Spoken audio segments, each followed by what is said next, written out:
convidar os irmãos a abrirem suas Bíblias na primeira carta de Paulo aos Coríntios, no capítulo 2. A princípio, nós iríamos, de uma vez só, de uma pegada, ministrarmos no capítulo 2 todo, mas eu dividi ele em dois, de maneira que nós vamos falar sobre uma sabedoria espiritual, parte 1 hoje, e a semana que vem nós continuamos falando de como obtermos uma sabedoria espiritual no segundo estágio, ou seja, nos próximos versículos, porque aqui, esse capítulo ele vai trabalhar desse aspecto de uma forma geral. E eu quero convidar os irmãos a lermos juntos, ou melhor, eu vou ler, os irmãos acompanhem nas suas Bíblias o texto de 1 aos Coríntios, no capítulo 2, para a nossa meditação nessa manhã. Eu vou ler o capítulo todo, o irmão acompanhe na sua Bíblia. Diz assim o texto das Escrituras: Irmãos, quando estive com vocês, anunciando-lhes o mistério de Deus, não o fiz com ostentação de linguagem ou de sabedoria, porque decidi nada saber entre vocês, a não ser Jesus Cristo, e este crucificado. E foi em fraqueza, temor e grande tremor que eu estive entre vocês. A minha palavra e a minha pregação não consistiram em linguagem persuasiva de sabedoria, mas em demonstração do Espírito e de poder, para que a fé que vocês têm não se apoiasse em sabedoria humana, mas no poder de Deus. No entanto, transmitimos sabedoria entre os que são maduros, não porém a sabedoria deste mundo, nem a dos poderosos dessa época, que são reduzidos a nada. Pelo contrário, transmitimos a sabedoria de Deus em mistério, a sabedoria que estava oculta e que Deus predeterminou desde a eternidade para a nossa glória. Nenhum dos poderosos deste mundo conheceu essa sabedoria, porque se a tivessem conhecido, jamais teriam crucificado o Senhor da glória. Mas, como está escrito, nem olhos viram, nem ouvidos ouviram, nem jamais penetrou em coração humano o que Deus tem preparado para aqueles que o amam. Deus, porém, revelou isso a nós por meio do Espírito, porque o Espírito sonda todas as coisas, até mesmo as profundezas de Deus. Pois quem conheceu as coisas do ser humano, a não ser o próprio espírito humano que nele está? Assim ninguém conhece as coisas de Deus, a não ser o Espírito de Deus. E nós não temos recebido o Espírito do mundo, e sim o Espírito que vem de Deus, para que conheçamos o que por Deus nos foi dado gratuitamente.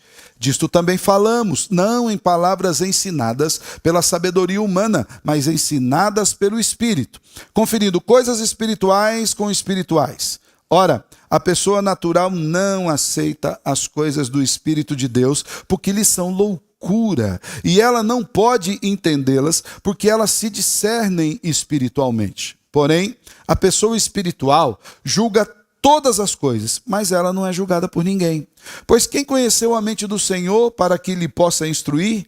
Nós, porém, temos a mente de Cristo. Até aqui. Vamos orar mais uma vez? Amado Deus, nós estamos diante da Tua palavra e nós precisamos de uma orientação segura que venha de Ti, Senhor. Que enquanto a Tua palavra está sendo exposta, que o Teu próprio Espírito, esse que é o intermediário, é o meio pelo qual o Senhor nos traz a sabedoria do alto, que Ele haja em nós. Que Ele haja, Deus, abrindo a nossa mente, abrindo o nosso coração, nos capacitando, ou melhor, nos vivificando na palavra, para que entendamos todo o conselho de Deus e sejamos renovados no poder do Senhor e na Sua graça. Fala conosco em Cristo Jesus. Amém. E amém. Eu não sei se você já ouviu algumas expressões, que inclusive elas são bastante atuais, como inteligência emocional. Hoje se fala muito de inteligência emocional, ou inteligência financeira, ou inteligência educacional. Na verdade, nós temos particionado algumas questões em áreas da vida, quando, na verdade, todas essas áreas dependeriam de um modelo de inteligência, que seria a inteligência espiritual. Tudo aquilo que nós fazemos emana de fé. Nós, de fato, vivemos de acordo com aquilo que nós acreditamos. Eu falo que muito mais do que as nossas públicas confissões de fé, aquilo que nós falamos que cremos, o que nós vivemos manifesta dia a dia aquilo que de fato nós cremos. A forma como agimos, a forma como nós lidamos com cada uma das circunstâncias da vida. Se nós pudéssemos, de fato, particionar a inteligência de alguém em algumas áreas, como que a gente pudesse fazer isso, aplicá-la em algumas áreas específicas, eu diria sem medo de errar, que a área mais importante para a qual a nossa inteligência deve estar fundamentada, ou a área mais importante, não só da inteligência, mas de tudo que envolve o ser humano, é a sua espiritualidade. A espiritualidade é fundamental. Às vezes nós imaginamos que a espiritualidade possa ser particionada em momentos de culto e vida comum. Isso é um grande erro. Nós somos o que somos. Eu li um autor uma vez que ele me deixou um pouco incomodado. Ele diz: você crê não naquilo que você faz no domingo, mas no que você faz na segunda-feira. Isso é o que você crê. A sua fé é o que se manifesta no seu dia a dia. Porque o ambiente cultico, o ambiente de igreja, ele é o ambiente mais fácil de ser crente. Aqui a gente chegou aqui no horário certinho, na hora certinha, tem uma liturgia, vamos ler juntos tal texto, vamos cantar juntos tal canção, temos alguns ritos maravilhosos como o batismo, temos a mensagem. Aqui nós não somos necessariamente tão desafiados a viver uma vida longe do pecado. Aqui a maioria, espero que todos, não estão brincando com o celular, estão todo mundo atento nessa área. Por quê? Esse é um momento específico para isso, de maneira que aqui é fácil de nós manipularmos qualquer tipo de espécie de espiritualidade, ao passo que no dia a dia, onde nós somos lançados à vida longe desses olhares das quatro paredes ou comunitário, é que nós somos chamados a viver a nossa espiritualidade, e é lá que nós manifestamos. Nós inevitavelmente vivemos de acordo com aquilo que nós cremos. Você quer saber no que você acredita? Olhe sua vida. Vou te dar um exemplo prático assim. Segunda-feira de manhã, esse friozão, meio inverninho, né? Friozão. Seu filho amanhece com aqueles olhinhos meio inchados, narizinho meio, sabe, estufado, né? Olhinho ramelento e tal. Mas você tem trabalho, as coisas estão corridas, você fala, tem que ir para a escola. Escola é importante. Está nevando lá fora, você põe o moleque agasalha e põe ele para a escola. E você coloca dizendo para ele, escola é importante, você precisa ir. Chega o domingo, dia do Senhor, onde você é chamado para trazer o seu filho à casa do Senhor para aprender dos preceitos de Deus, da verdade do Senhor. E o domingo, assim, não é às 7 horas da manhã, né? A gente colocou às 9 horas da manhã, né? E também não está tão frio assim, o dia já está um pouco mais ameno. E o seu filho agora fala, mãe, mas olha, eu estou aqui. Verdade, filhinho, pode ficar em casa, semana que vem você vai na igreja. O que você está dizendo para ele? A escola é importante. O dia a dia é importante, Deus não é importante. Deus é para quando nós temos tempo. Você crê nisso? Você pode dizer que não, mas você crê nisso. Você age de acordo com aquilo que você crê. Isso é uma manifestação de fé. Fé não é algo que nós temos, irmãos. Fé é algo que nós somos. Nós somos o que nós acreditamos. Por isso, como cristãos, nós precisamos que a nossa sabedoria emane dos valores do Evangelho. E Paulo está tratando exatamente desse assunto aqui nesse capítulo 2, quando ele trata a igreja de Corinto. Ele está falando de uma sabedoria que é diferente da sabedoria do mundo, dos conceitos desse mundo. Só para a gente entender um pouco mais, nós já falamos ali do capítulo 1, onde Paulo começa a tratar especificamente dos problemas da igreja, e o maior dos problemas da igreja de Corinto era a divisão que havia entre os irmãos, divisão essa que estava fundamentada nos seus gostos pessoais e naquilo que eles entendiam como sabedoria. Eu sou de Paulo, eu sou de Apolo, eu sou de Cefas, ou eu sou de Cristo. Vimos até a repreensão de Paulo com respeito a eu sou de Cristo, porque não necessariamente dizia que eles eram cristãos. Aqueles que diziam eu sou de Cristo, diziam eu não estou debaixo de autoridade de ninguém aí, o meu negócio é direto com o Senhor, ninguém tem que vir me instruir, eu estou livre para pensar do jeito que eu quero pensar. e aquilo naquele contexto, e também muitas vezes no nosso contexto é problemático. Não que sejamos pautados por alguém, mas muitas vezes o que nós não queremos é nos submeter a ninguém que venha nos exortar na palavra. Então Paulo, ele vem tratando disso ali no capítulo 1, ele fala, ele exorta os irmãos contra o problema das divisões, e ele termina o capítulo 1, se você tiver com a sua Bíblia aberta, você vai ver que Paulo, ele vai terminar o capítulo 1 falando que nós somos de Cristo e que nós devemos buscar uma sabedoria que vem de Cristo. E ele começa a tratar dessa questão no capítulo 2. É importante nós entendermos também que a integridade do evangelho ali na cidade de Corinto, ela estava sendo atacada, como também é atacada nos nossos dias. O evangelho estava sendo misturado com a filosofia. Por quê? Porque os irmãos gostavam dessa área. Aqui, os irmãos ali de Corinto, eles eram de linhagem greco-romana e eles gostavam desses discursos elaborados, eles gostavam de palavras de efeito, e nós vemos que nada é diferente também nos nossos dias. Os coríntios queriam um evangelho meio que híbrido, meio que misturado com a sabedoria humana. Eles não queriam, na verdade, a pureza do evangelho, eles queriam um evangelho meio mesclado com alguns conceitos que nós pudéssemos ter aqui, né? Hoje a gente vê muito dessa linhagem, né? Pessoas que misturam o evangelho com questões particulares ou com cenas específicas da vida, né? Então, olha, eu quero tratar de finanças, então é o evangelho voltado para aquilo. Eu quero tratar de saúde, é o evangelho voltado para aquilo. Ao passo que, na verdade, o evangelho é o evangelho. Ele se aplica em todas essas áreas, mas ele não se mistura com nenhuma delas para que ele precise delas para a sua explicação.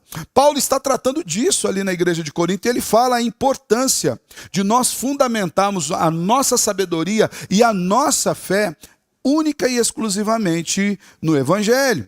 Aqueles irmãos queriam o evangelho e mais alguma coisa, e os nossos dias também são assim.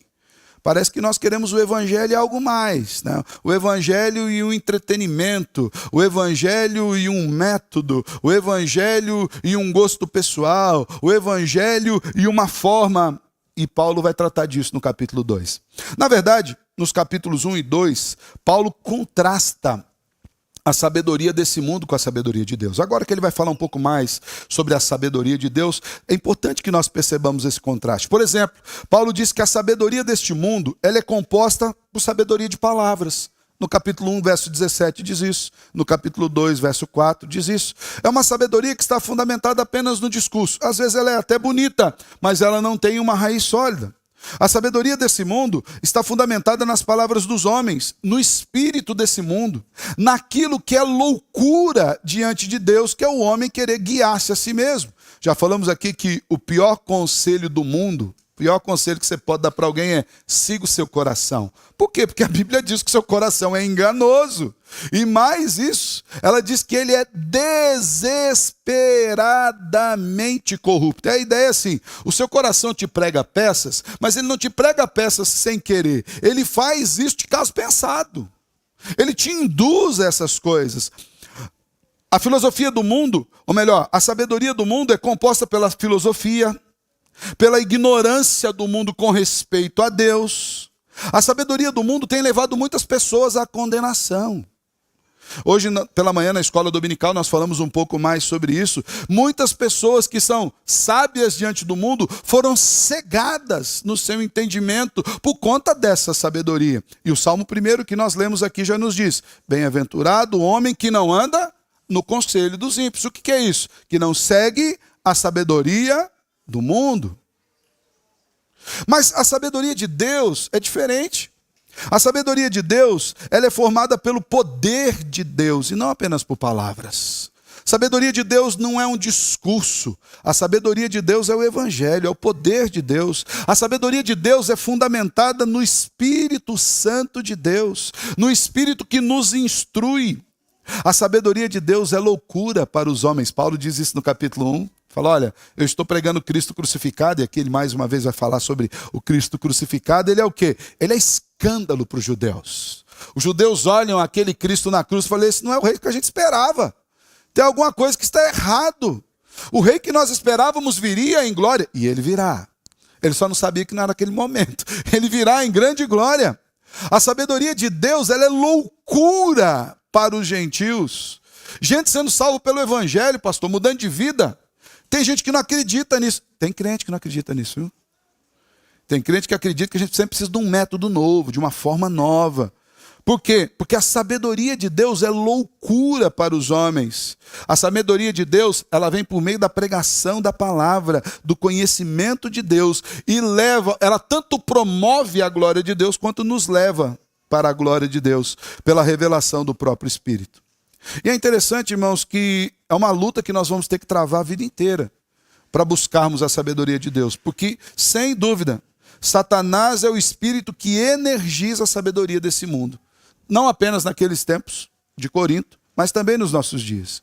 Ele dá ao homem perdido uma pseudo-sabedoria que infla o seu ego e cega a sua mente, afastando-o da verdade de Deus. Hoje, os grandes centros de ensino não querem mais saber da Bíblia. Por exemplo, você vai pegar a Bíblia tem sido estipada da escola. Eu conversava com o presbítero Adilson faz parte dos Gideões. Gideões são aqueles irmãos que entregavam as bibliazinhas, que antigamente eram cinza, né? Hoje mudaram de cor. Tem saudade da cinza. Não tem nada a ver a cor, né? Hoje é mais azul, mas eu lembro dos Novos Testamentos, juntamente com Salmos e Provérbios cinza, que eram entregues nas escolas. Eu recebi nas escolas. Eu conversava com o presbítero Adilson, que é Gideão e que faz parte desse trabalho de entrega, diz que hoje as escolas não querem mais receber. Aqui, irmãos, não estou falando lá do Oriente Médio, de lugares perseguidos. Muitas escolas aqui de Maringá fecharam as portas para a distribuição do Evangelho. Por quê? Porque o mundo não quer essa sabedoria. Para o mundo, a sabedoria de Deus é loucura. Eles têm uma pseudo-sabedoria enviada por Satanás, que endurece a sua mente e o seu coração. Eles têm rejeitado a divindade de Cristo e a necessidade da salvação por intermédio da cruz.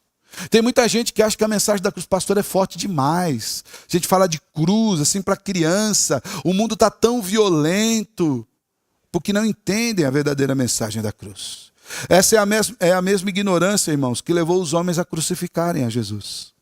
E a partir daí, homens até mesmo instruídos têm crucificado Jesus todos os dias.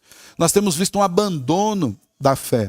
A academia hoje parece que é contrária à fé, ao passo que não deveria ser. Estava dando uma olhada esses dias sobre alguns debates de sabedoria e tudo mais, e eu fui dar uma olhada na galeria das pessoas que ganharam o prêmio Nobel em várias áreas. O prêmio Nobel é um prêmio científico muito conhecido, que ele é aplicado em várias áreas. Você sabia que a maioria esmagadora dos prêmios Nobel são cristãos? Essa ideia de que a palavra de Deus é anti-ciência, ela não existe. A ciência não é contrária às escrituras.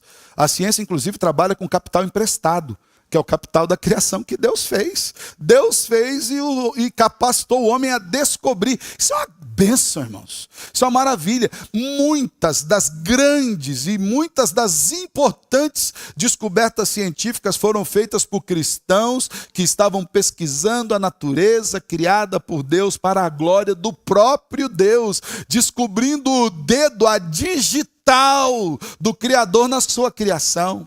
Mas o mundo hoje diz que isso é loucura. E nesse capítulo 2, o apóstolo Paulo ilustra a sabedoria e o poder do evangelho de Deus por meio do seu ministério ali entre os coríntios, salientando a necessidade da obra do Espírito Santo para capacitar os seres humanos a discernir a verdadeira natureza das coisas espirituais. Então, a sabedoria de Deus, ela não vai vir por uma análise crítica ou por um método de estudo científico, onde pela lógica nós alcançaremos ou entenderemos que tudo aquilo que nós precisamos vem de Deus. A sabedoria de Deus é um presente dado pelo Espírito Santo de Deus que opera em nós. A obra do Espírito Santo ela é sublinhada repetidas vezes aqui nesse capítulo 2. Além disso, nós temos uma menção direta aqui no capítulo 2, eu não sei se você percebeu, mas eu espero que você perceba durante essa exposição. Temos uma menção direta à doutrina da Trindade aqui, irmãos. Nós temos a ação do Pai, versículo 1 diz, anunciando-lhes o mistério de Deus, Versículo 5, fala do poder de Deus. Versículo 7, sabedoria de Deus. Versículo 9, o que Deus tem preparado. Versículo 10, Deus, porém, revelou. Versículo 11, as coisas de Deus e o Espírito de Deus. Versículo 12, o que por Deus nos foi dado gratuitamente. Versículo 14, as coisas do Espírito de Deus. Nós vemos aqui claramente a ação do Pai. E vemos a obra redentora do Filho. Versículo 2, Jesus Cristo e este crucificado. Versículo 6, o Senhor da glória. E versículo 16, nós temos a mente desse Senhor e a mente de Cristo. E vemos também a ação do Espírito, o ministério do Espírito, aplicando o projeto do Pai e a obra redentora do Filho. No versículo 10 diz, Deus, porém, revelou isso a nós por meio do Espírito. O Espírito sonda todas as coisas. E no versículo 13, nós vamos entender coisas ensinadas pelo Espírito. A sabedoria de Deus é revelada em Jesus Cristo, no projeto do Pai, pela aplicação da obra do Espírito e esse Jesus Cristo crucificado. Ela é revelada por suas testemunhas originais através do ministério do tempo. E o que eu quero tratar hoje com os irmãos, na verdade, como eu falei, nós iríamos tratar todo o capítulo 2, mas hoje nós vamos tratar apenas a primeira parte, é que uma sabedoria espiritual, de fato, que nós precisamos, em contraste com essa sabedoria que o mundo tem nos apresentado, é uma sabedoria fundamentada na obra de Cristo Jesus. Não há sabedoria verdadeira que não venha de Cristo Jesus. Nós já lemos ali os primeiros versículos, dos versos 1 até o 5, onde Paulo fala que esteve no meio dos irmãos, pregando o evangelho não com uma linguagem de ostentação, porque ele tomou uma decisão de pregar somente Cristo Jesus. Nesses primeiros versos, irmãos, do segundo capítulo aqui da carta de Paulo aos Coríntios, da primeira carta de Paulo aos Coríntios, Paulo apresenta o próprio testemunho de pregação do evangelho entre aqueles irmãos. Ele afirma que a sua pregação não se baseava na sabedoria desse mundo. Isso para nós é um ensinamento muito profundo, porque às vezes nós temos buscado uma sabedoria do mundo, um algo a mais, um método a mais, um subterfúgio a mais, um estratagema a mais. Hoje nós temos visto, e aqui nenhum tipo de crítica à questão de arquitetura, pintura de igreja, não é isso, tá? Até esses dias eu estava lendo um artigo onde uma arquiteta cristã até, ela falava que ela tecia uma dura crítica aos novos templos, dizendo que cada vez mais as igrejas estavam se parecendo com shoppings, não tinham mais aquela estrutura antiga. Talvez nós também ligamos pelo tempo aquela estrutura mais gótica. Aqui quem é presbiteriano há mais tempo vai lembrar que as antigas igrejas presbiterianas tinham as grandes torres e tal, né? Eu acredito que não seja por uma opção de escolha, ou porque quer que a igreja seja mais parecida com um salão comum, é por causa de custo mesmo, né? Eu lembro que quando eu estava em Faxinal ainda, eu gostaria de fazer uma grande torre na frente da igreja, só que a torre custava mais do que a igreja inteira. E a gente não tinha o dinheiro para fazer aquela torre. Então a gente optou por fazer a igreja inteira e fizemos uma decoração. Aqui hoje, nós olhamos para frente da nossa igreja, ela está bem clara que é uma igreja, ela tem cara de igreja, mas há tempos atrás perguntaram se aqui ia ser shopping, se aqui ia ser academia, se aqui ia ser salão de beleza, se aqui ia ser posto de saúde, porque enquanto era o prédio normal. Não é uma crítica a isso, irmãos, mas é fato que hoje as pessoas estão se fundamentando nisso. Estão se fundamentando numa estética de igreja. Estão se fundamentando numa cor de parede. Estão se fundamentando num estilo de iluminação. Estão se fundamentando em um estilo musical, acreditando que estas coisas possam promover a espiritualidade. Você entende qual que é o problema? Eu tenho um dos nossos professores, inclusive na igreja onde o Lennon e a Amanda estão congregando, que é o professor Mauro Maestro. Ele é um homem de Deus, um homem bíblico, e que a gente vive rindo dele quando ele dá aula. Eu falo, professor, você tem a igreja com a paredinha preta, né? Mas a parede preta dele era a necessidade do prédio. O problema é que hoje as pessoas estão imaginando que a estética possa produzir aquilo que só o Espírito de Deus pode produzir. E Paulo, ele vem falando que a sua pregação não está fundamentada nessas coisas aqui. Não está fundamentado nesse tipo de sabedoria. Não está fundamentado nesse tipo de subterfúgio. Ele diz o seguinte, que nem o conteúdo da sua mensagem está fundamentado na sabedoria desse mundo. Versículos 1 e 2, ele diz que ele prega Jesus Cristo e esse crucificado. E é interessante essa limitação, ou melhor, esse apontamento do apóstolo Paulo. Porque ele não está pregando um Jesus Cristo como um homem cheio de conhecimento humano, um rapaz que é alegrão, igual alguns quadros que a gente vê, que ele veio para te trazer felicidade, ou um amigão especial, aquele que te aceita do jeito que você é, que dá um tapinha nas suas costas, fala, tá tudo certo, continua assim. Ele fala, não é esse Jesus que eu estou pregando, não. Eu estou pregando aquele Jesus que é o Filho de Deus, que foi à cruz do Calvário para morrer pelos nossos pecados. Quando ele diz Jesus Cristo crucificado, ele está apontando para o Cristo Redentor, não do Rio de Janeiro. O do eterno Deus, aquele que nos redime dos nossos pecados, aquele que foi à cruz, e ele só foi crucificado porque ele levou sobre si o castigo que nos traz a paz. A cruz aponta para a salvação de Deus para nós. Então Paulo não estava com a sabedoria do mundo, nem na sua mensagem, nem no seu método. Paulo não estava preocupado com o método. Veja versículos 3 e 4. Ele diz, a minha pregação não consistiu em linguagem persuasiva de sabedoria. Paulo não estava ali preocupado em buscar as melhores palavras ou aquelas frases de impacto, sabe? Aquelas que mexem com o auditório. E aqui, irmãos, não que Paulo não fosse capacitado a fazê-lo. Paulo era um homem muito sábio. Paulo era um homem muito capacitado. Talvez, humanamente falando, fosse dos apóstolos o mais capacitado, sem sombra de dúvida. Pelo menos é o relato que nós temos nas Escrituras, pelas suas próprias cartas, pela sua própria exposição do Evangelho. Mas Paulo diz, eu não vou usar o método de vocês. Lembrando que os coríntios estavam afeitos a grandes discursos. Dizem alguns comentaristas que a diversão dos coríntios, não apenas da igreja de Corinto, mas de toda a cidade de Corinto, era se reunir nas praças para ouvir discursos de retórica ao final de semana. Imagina você fazer isso? Vamos sair hoje para ouvir um belo discurso na praça. Naquele tempo, nós já falamos isso aqui na introdução de um outro sermão, havia um grupo de pessoas que eram chamados de sofistas. Esses sofistas eram pessoas com um discurso primoroso, que iam de cidade em cidade cobrando ingresso para falarem para eles um belo discurso que lhes agradava o coração. Nós vemos que hoje também nós temos muitos sofistas, até mesmo dentro da igreja. Paulo diz que a sua sabedoria não era desse mundo, nem na mensagem, Cristo crucificado, nem no método. Não estou procurando impressionar vocês com palavras. E nem na motivação. No versículo 5, Paulo diz, para que a fé que vocês têm não se apoie na sabedoria humana, mas no poder de Deus. Paulo tinha um propósito. A motivação de Paulo não era angariar admiradores do seu discurso, nem adeptos a ele mesmo. Lembra que havia uma disputa na igreja. Eu sou de Paulo, eu sou de Apolo, eu sou de Cefas, eu sou de Cristo. Paulo, olha, eu não estou nem um pouco preocupado em que vocês olhem para mim e a atenção seja voltada para mim.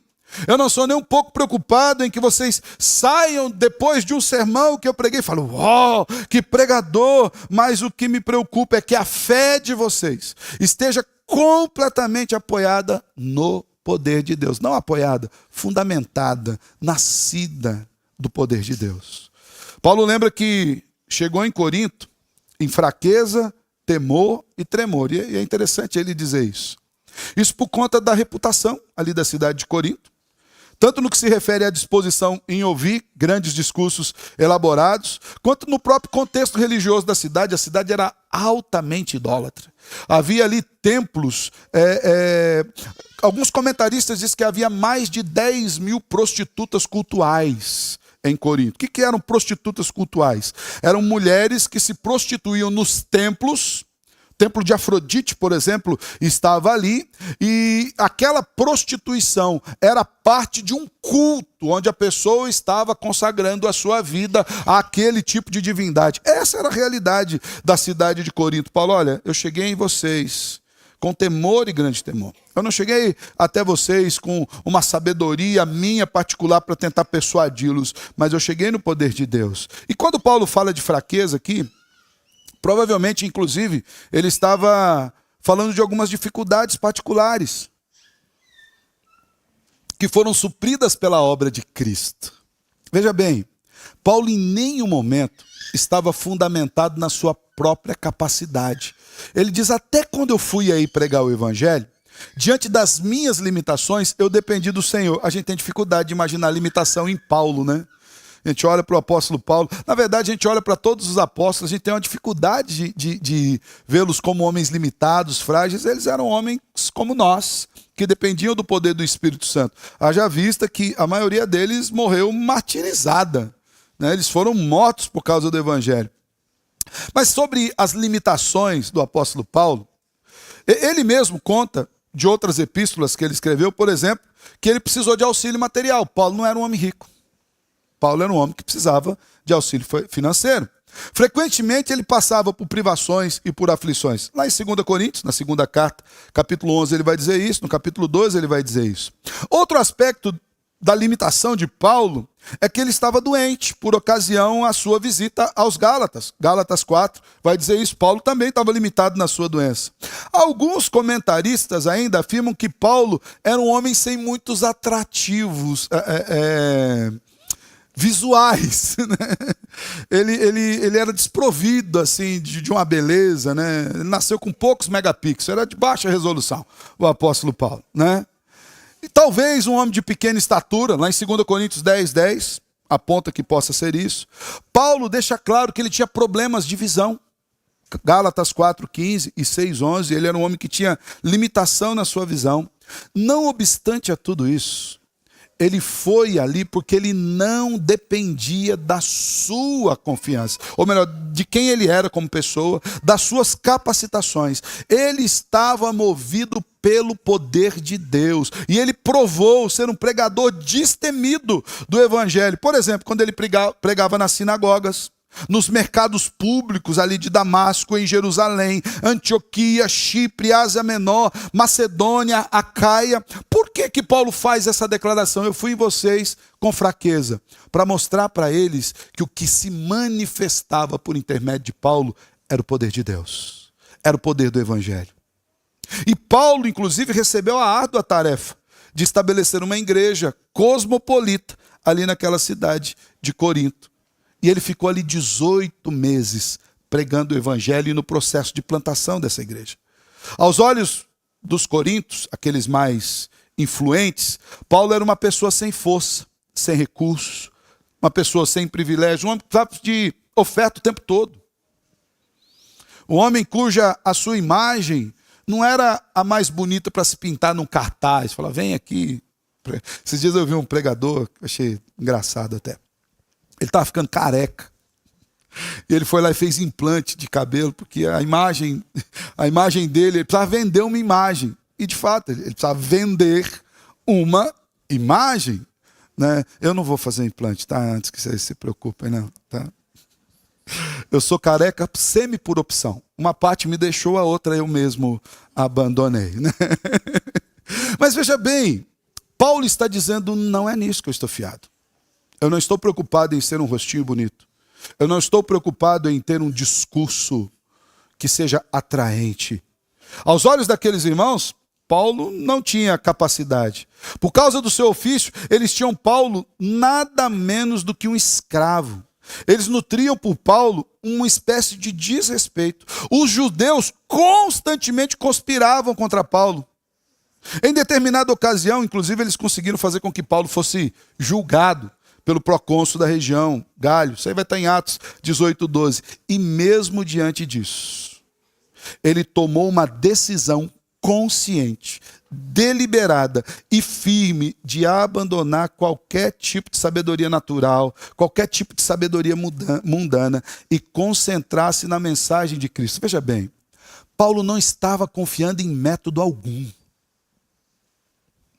Eu imagino Paulo parafraseando Davi diante do embate com Golias. Porque Golias, quando viu Davi, ele falou, acaso você vai lutar com um cachorro, moleque? Você vem com pedras aqui?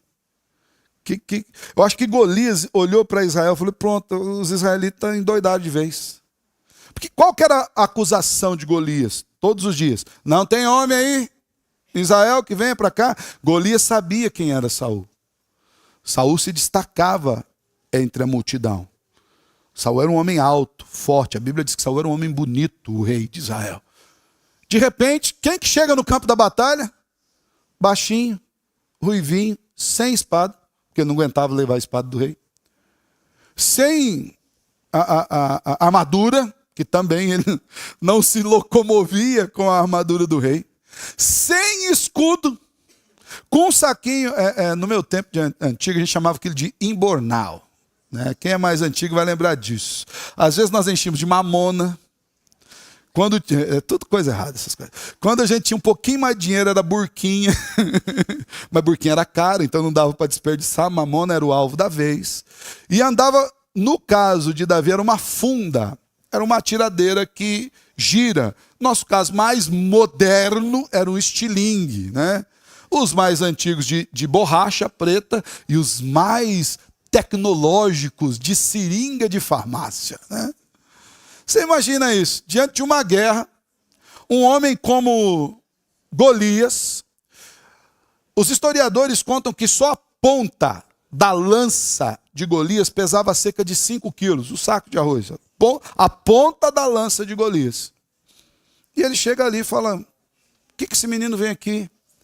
Mas veja bem, em nenhum momento Davi foi guerrear contra Golias confiado nos seus atributos.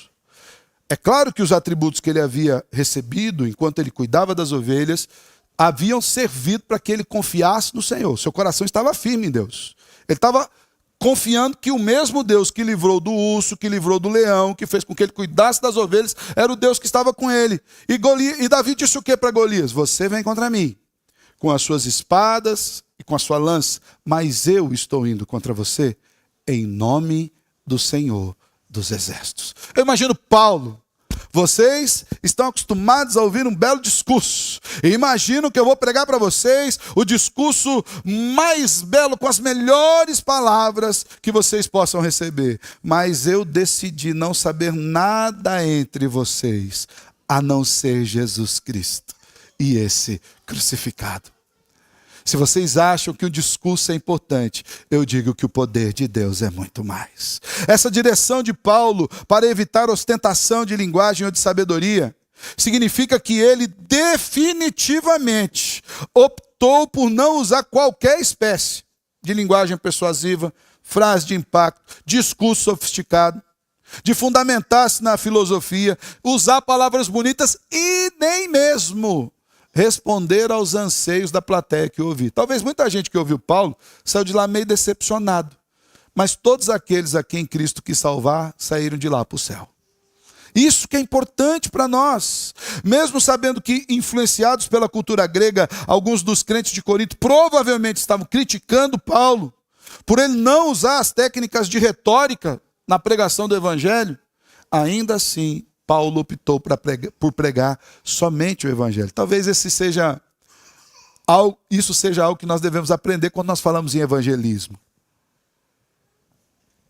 Nós ficamos preocupados com a qualidade do discurso. Pastor, a gente vai fazer evangelismo na rua, por exemplo. Vamos falar o quê? De Cristo. Falar de Cristo. Põe uma coisa na cabeça, irmãos. Discurso bonito o mundo tem. Salvação só Cristo tem. Só Ele tem. Se a gente for seguir o ritmo de discurso bonito, talvez a gente tenha muitos adeptos, muitos amigos. Mas se nós queremos pessoas salvas para Cristo Jesus, só tem uma forma. É o Evangelho.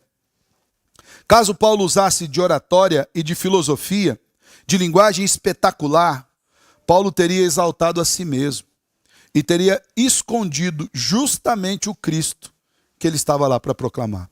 É por isso que Paulo fala, olha, eu estou aqui, não é por minha causa.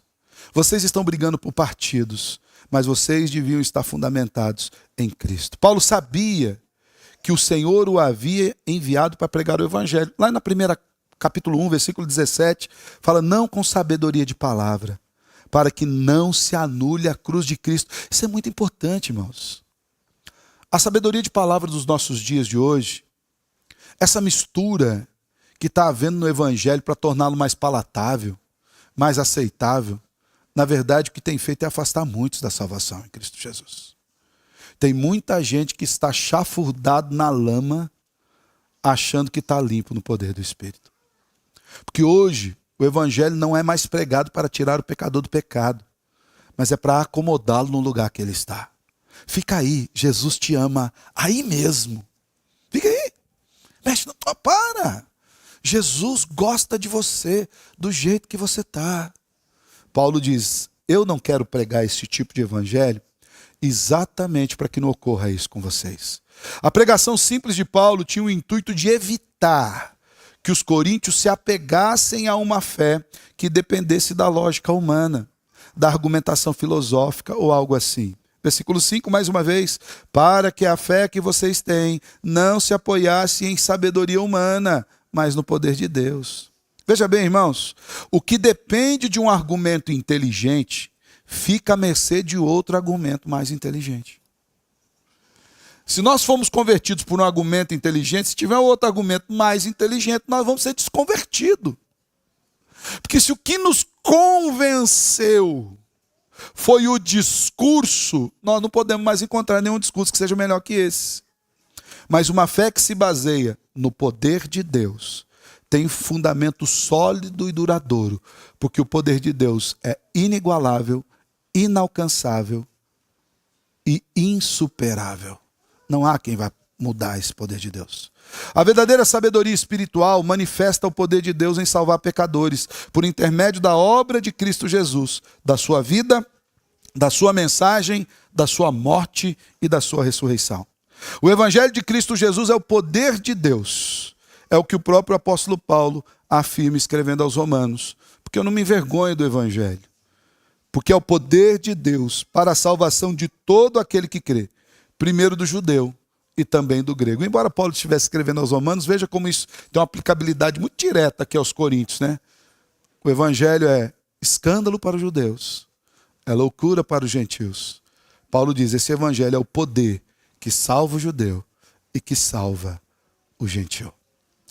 Esse é o primeiro ponto da mensagem. Você entendeu por que eu particionei ela em duas? Eu quero tirar algumas conclusões desse primeiro ponto, para a gente terminar nesse momento. Nós precisamos buscar em Deus uma sabedoria que seja espiritual, fundamentada no evangelho. E uma sabedoria espiritual, em primeiro lugar, ela não está firmada na sabedoria do mundo. Lembra que nós lemos o Salmo primeiro? Uma sabedoria espiritual não anda no conselho do ímpio. Toma cuidado, irmão. Toma cuidado com quem você tem ouvido. Até mesmo sobre o evangelho. Tem muito crente que tem ouvido conselho de não crente acerca do evangelho. Eu fico estarrecido com isso. Eu fico abismado.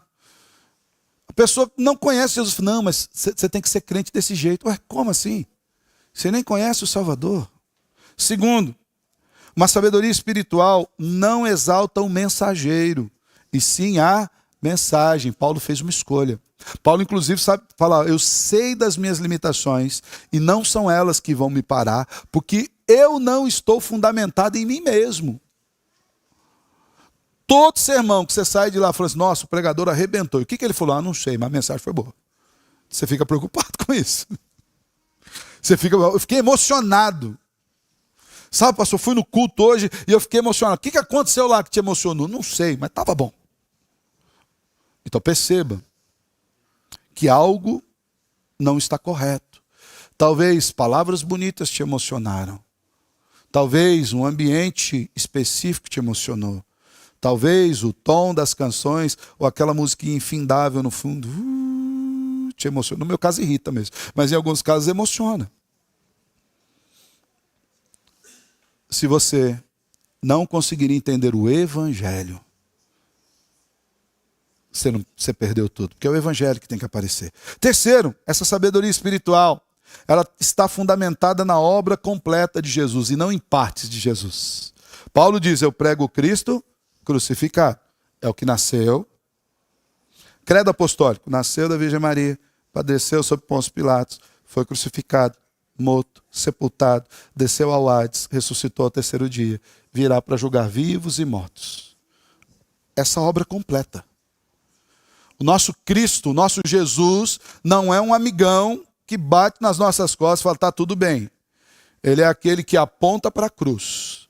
Tanto para o grave problema que é o pecado, quanto para o amor de Deus em perdoar os nossos pecados nele.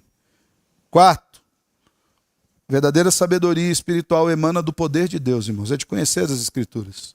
Conheçamos e prossigamos em conhecer as Escrituras. E quinto, a verdadeira sabedoria espiritual promove a glória de Deus. Sempre uma sabedoria que é espiritual, ela vai promover a glória de Deus onde quer que ela for aplicada. Que nós não nos impressionemos com a boa retórica, nem com a sabedoria humana, que nós nem busquemos isso, antes que a nossa atenção esteja completamente voltada para a obra salvífica de Cristo Jesus, que passa pela cruz, onde ele expiou o nosso pecado de uma vez por todas. Então, nessa primeira parte dessa busca de sabedoria espiritual, lembre-se, a nossa sabedoria vem de Cristo e ele crucificado pelos nossos pecados. Amém? Feche seus olhos, eu quero orar com você nesse momento. Senhor Deus da glória, nós te louvamos pela tua palavra. Nós te louvamos porque só tu tens aquilo que nós precisamos e nós não precisamos de mais nada além daquilo que o Senhor tem a nos oferecer. Por isso, Senhor, que a nossa mente seja totalmente tomada pelo poder do teu Espírito, para que essa sabedoria que vem do alto, sabedoria que é reta, que é santa, que é límpida, que é perfeita, sabedoria que nos conduz a Cristo Jesus, para a salvação e remissão dos nossos pecados, que essa sabedoria esteja sobre nós, Senhor. Que essa sabedoria nos convença, que essa sabedoria toque em nosso coração e nos leve a viver uma vida que seja totalmente equalizada com o teu evangelho, porque de fato nós vivemos aquilo que nós cremos, Senhor. Que nós sejamos chamados a entender essa verdade e que o nosso coração se dobre a essa verdade. É assim que nós oramos em Cristo Jesus. Amém e amém. Quero convidar o Ministério de Música do nosso